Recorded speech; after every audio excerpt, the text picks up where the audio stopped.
Hey, it's Jeff Timborello, one of the directors of Southwest Florida REIA, here with the world famous and acclaimed Stu Silver. Kind of talk about his story a little bit, and more importantly, we were going to talk about mobile home parks for a couple minutes. How you doing today, Stu? I'm doing good. How you doing? Good. So tell us a little about yourself. Oh boy. Well, I got into real estate after I worked on Wall Street for about 10 years, and I hated it. I hated every part of it. I was basically competing against people that were smarter than I was, richer than I was, and had better political contacts than I did, and better news than I had. So I was completely outmatched on Wall Street. And then I sort of semi-retired in 1981, and started writing plays, by the way, because my friend had a theater and he complained to me that he could never get a good play. All right. He said the best play he said one of the plays that got sent to me was, and this is the title, "The Hand Job That Tried to Take Over the World but Became the Protestant Work Ethic Instead." I swear to you, that was a real title. All right. So I wrote plays, and I was on the third floor of my house writing plays. And my first play was so bad that they didn't just shut down the play; they closed the theater permanently. True story. They literally closed the theater permanently 2 days before the play was supposed to go on. But we moved it, and it wound up being an interesting experience, a fun experience, actually. So I'm up on the third floor of my house writing plays that no one's going to see and are terrible. And my father-in-law calls because my wife was scared that I was actually going to bankrupt us and we're going to starve, because I was going to be a starving, failed playwright. And he said, "Let's go buy some real estate." That's what my father said. And I said, I don't know you know what, from Shinola about real estate. He said, "Come on, it's easy." And we went over, and he showed me the old Democratic Club for Staten Island. The lady wanted $80,000, and he got her down to 40. Now, my father-in-law had the world's most unusual negotiating tactic. He wouldn't shut up until you met his price, all right? So we bought this. It was a monster, an absolute monster. We bought it for $40,000. And then spent the next 3 months fixing. We just scratched the surface of this big elephant. I changed all the windows. I did the wiring and plumbing and started to work on the heating system. And thank God, a man from Yugoslavia, we called him Yugos, offered us $86,000 for the house. And we had put $6,000 in parts into it. So we made 40 grand. I'm sorry. He offered us 86. He had 46,000 cash, and he wanted us to finance the other 40. So we financed it. We got all our money back, and we wrote a mortgage for 13.25%. If you can believe, that was cheap in those days. Yeah. For like 7 years. So every month for 7 years, I got a check for $326.50, which I called my smart money, because it was extra money. In other words, I got all my money back, and every month this guy sent me a check for $326.50, and my father-in-law. And then my father-in-law said, "Okay, there's this fourplex down the street from me that's a real shambles. I want to buy it from the guy." I said, "How much?" He said, $26,000. I said, $26,000 for a fourplex in Staten Island? I said, "Are people living in it?" And he said, "Yes, and they're paying rent." I said, "Okay." So we bought the fourplex, and then I started buying duplexes in the neighborhood, and I didn't know what the hell I was doing. But I can tell you, at the end of the year, I owned 4 duplexes that were throwing off roughly 45% of my money. I was only into them for about 100. But I was so stupid that I thought everybody did that in real estate. They earned 40% on their money, because I said, who wants to go into real estate with all the aggravation, right, if you don't earn 40%? So, and then the market went up, and I listed all the houses because we were moving to Florida. This is in Staten Island. We moving to Florida. I put them all on the market. I called the guy up. I said, "What are they worth?" He said, "Shit if I know." And I said, well, one of us needs to know. I paid a total of like, I think I averaged somewhere around 35,000 a piece for the duplexes. And we priced them at 90, 91, and 92,000. And I said, but don't put them on the market yet. I want to paint them and fix them up because I just bought a book on real estate and it said you should paint and fix up your properties before you sell them. So he said, okay. Calls me the next night. Stu, I have an offer for you. I said, what do you mean you have an offer? He said, an offer on all the properties. I said, didn't I tell you to wait till I painted it, fixed it up? And he said, you don't understand. They're full price offers. I said, okay. So I wound up selling them for full price. And I sold my house then, which everybody told me I shouldn't buy, and came down to Florida. And this is the truth, with $1 million cash in the bank. Okay. And my partner at the time said I was a Jewish millionaire. And I said, really? He said, yeah, a Jewish millionaire is someone who has $1,000 cash in his wallet. And I said, no, I got more than $1,000 cash. So I came down to Florida, had $1 million, bought some duplexes, put the rest of the money in the bank at 7%. And estate, what do they call it? Real estate swap meet, so to speak. And an auctioneer. Exchange meetings. Yes, real estate exchanger meeting, and an auctioneer came in. And I said, holy mackerel, I didn't know you could auction real estate. So I went up, met him after, and I said, hey, let's you and I become partners. And he said, I don't need a partner, all right? I need someone to get me auctions. So I went to his auction the next weekend. He auctioned 7 condos in Cape Coral. And I said, all right. And I went to auction school. Believe it or not, they had an auction school. And the day I got out of auction school was a week. The day I got out, I auctioned 12 properties on a Saturday and a Sunday and sold them all too. So we became partners. And auctioning taught me more than incredible amount of information, because at every auction, I'd go up to the investors that were there and say, what are you going to do with the property? And they would tell me. So I learned a lot. From there, I started buying property. At one point in time, Russ Whitney, who owned Wind Systems, he used to call me whenever he did one of his Millionaire U seminars, and he and I would have a lot of fun on the phone. And then he asked me to teach it. So I went into teaching people how to invest in real estate once I finally learned. And I probably taught over 6,000 people on how to invest in real estate and mobile homes. Now, I wound up in mobile homes because I think the first mobile home I bought cost $10,000. And that was just love at first sight. I said, you can buy a home that you can live in for $10,000. So I started buying mobile homes, and then I bought mobile home parks and wrote a few books about them. They're on my website. And most of my competitors don't want me to sell my books because they actually tell you how to make money. Yeah, your books are good. Yeah, thank you. Are really good. Well, thank you. But people tell me I shouldn't do it because I'm giving it all away. And I said, well, what the heck, So I now own a bunch of parks, and we own warehouses. I love warehouses too, because warehouses are one of the easiest properties to manage. Very few properties are as easy to manage as warehouses, and just about every business, every service business likes one. So we're at the point now we have about 1,000 rental units. I'd buy more, but my kids don't want me to. I've never seen something like this. I go, let's buy more property. We'll make more money. And they go, no, we don't want to make more money. We have just enough to do right now. We don't want any more stuff. So I'm at the point right now where, just sitting back, cashing rent checks, and trying to have a good time.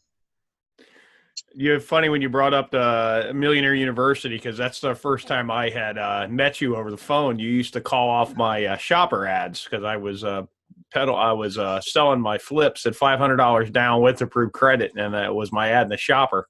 And that you used to call me. About every couple Saturdays, 2-3 Saturdays, I'd get a call. Well, that's what Russ used to do with me. You had the inventory that we were telling people they should buy. So I have to tell you that it was an interesting experience training people. Russ told me, he said, beware of the medicine that you give people. You'll wind up spilling it all over yourself, which was true. I was teaching people how to do no money down deals, and I had never done one. And I said, Russ, I can't teach something I haven't done. So I started buying no money down property. From 1997 to 2001, just a couple of days after 9/11, I left teaching because I had bought about $3 million worth of commercial property for no money down, and it needed managing. And I spent 2 years managing it and whatever. And then they called me and said, do you want to come back and train again? And I said, I sort of miss it. I really do. So I went back and trained again. And I guess that's it. That's the quickie version of my life. Okay. So we just had we had an awesome panel session with you and Mario about mobile home parks. You like to talk a little bit about why you like mobile home parks? Aside from the fact that you can buy a mobile home for $10,000 when the average house in Lee County is $250,000 to $300,000, look, there were I seen your Craigslist ads this morning when I was renewing mine. You had just renewed yours. Craigslist still works pretty damn good. Facebook is working pretty good too for us for Marketplace. But affordable housing goes up when things go up and stays pretty stable when things are terrible. We went through the debacle of 2008 through 2012. We lowered some of the rents on our mobile homes, but we still had positive cash flow, which you couldn't say about anything else, quite honestly. So, and now mobile home parks are like a franchise. They're not building anymore. So the ones that exist are becoming more valuable because of their scarcity. And the reason they're not building anymore is that for the same hassle and money that you build a mobile home park and create 100 or 200 lots, you can take those lots and put townhouses or condos on them and make a lot more money. Yeah. So again, they're affordable housing, and affordable housing is, that's the big buzzword now for investors. So what kind of parks do you like owning the most? The ones that make money, okay? The ones that have lots of positive cash flow. People where everybody's over 55. And by the way, that's the only place that you can discriminate in this great country of ours. You can discriminate because of age. You can't discriminate because of anything else. Those are the easiest to manage, over 55. The ones that I have, they're not having big keg parties and all that at the 55 and up. They don't. They really don't. But I get people, I got to tell you, I get people coming to me. We occasionally take some mobile homes back and sell them and flip them. And we get people that apply, and I'm amazed at how many people apply to us that are making $1,200 a month on Social Security. I'm just absolutely amazed. I go, how the heck do you do it? $1,200 a month. I mean, the lot rent is like almost $400, and you've got electric and bills and everything else. How do you live on $1,200? And they go, well, there's this thing called Alpo. Yeah, it's a lot of ramen noodles. Yeah, well, those are even cheaper than Alpo now that I think about it. So, yeah, family parks are a little bit more difficult to manage in that they have children, but they're easier to rent. When you have a vacancy in a family park, you get 10 times as many calls as you get in an over 55 park. It's a smaller market, but it's a market that is very stable and easy to manage. So, by the way, mobile home parks are like a heavily sought after thing right now. People are finally realizing you can buy a park and it's a whole lot less aggravation than an apartment house. People were chasing apartments, and then they discovered mobile homes. In a mobile home park, people rent the land and they own the mobile home, so they have to fix it. So all those calls on the day before Thanksgiving that my stove's not working, and you say, Oh, your stove's not working? When did you find out? Well, 3 or 4 weeks ago. And you're calling us now? Well, we didn't need the stove till Thanksgiving morning. All right. So anyway, those calls you don't get anymore. You don't have to fix up the homes. All you got to do is keep the infrastructure running well with the water, the sewer, and the roads. So if you had to give one message to someone, say they're wanting to move into this space for mobile home parks, what would that one message be? Are we talking about to a resident that's moving in or an investor that's buying? Investor that's acquiring the asset. I would say do your homework, do your due diligence, make sure that you're aware of any problems that the park has that you can fix. I love buying problems that I can fix. I don't like buying problems that I can't fix. All right. So I would look for a park. People say, should I create a park or buy in one that's existing? And I go, always buy one that's existing. Buy a park that's broken that you can fix, because you'll be able to get it way below the recreation cost. What's the smallest size park you would look at? You're asking good questions, Jeff, and I don't want to give you half-hour answers. I'm trying to give you answers that are 30 seconds or less so that we can accommodate the people with lesser attention spans. See, in the beginning, it depends on how much money you have. Yeah. Normally you'll need a park that has at least 20 lots to accommodate a manager. In other words, if you don't want to manage it yourself, you don't want to have an on-site manager, you're going to need a park with probably around 20 lots. And you can buy some of those parks cheap, 100, 200 grand. And when the smoke clears, you can make 20 and 30% cash flow on your money, So I would say leveraged or unleveraged? Either way. Really? Either way. But normally you'd want to leverage it. People that are starting out are leveraging, Yeah.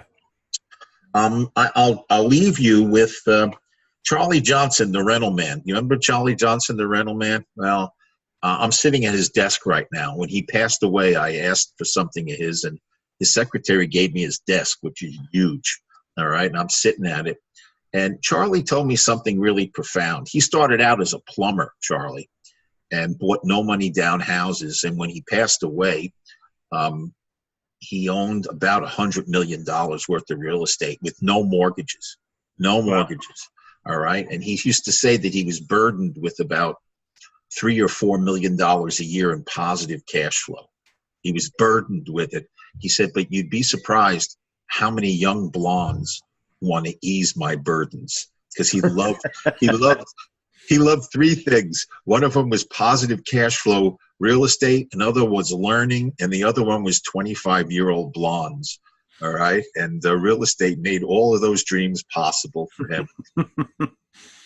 So what was the question again? I forgot. I forgot too. Why did I bring up Charlie the rental man? Oh, I know why. It had to do with leveraging. Charlie said when you first start out in real estate, you've got to leverage yourself. You've got to borrow money. And he did. He had 100 houses that he bought no money down that were throwing him $10,000 a month. And then slowly but surely, he got into commercial property, and then he paid off all his mortgages. And he said, when you finally get wealthy, you don't want mortgages anymore, because while leverage can help you, like a lever can move a lot of weight, it can also be used to beat you over the head. Mm-hmm. When things go bad, you got to pay off those mortgages. And if you don't, that's foreclosure time.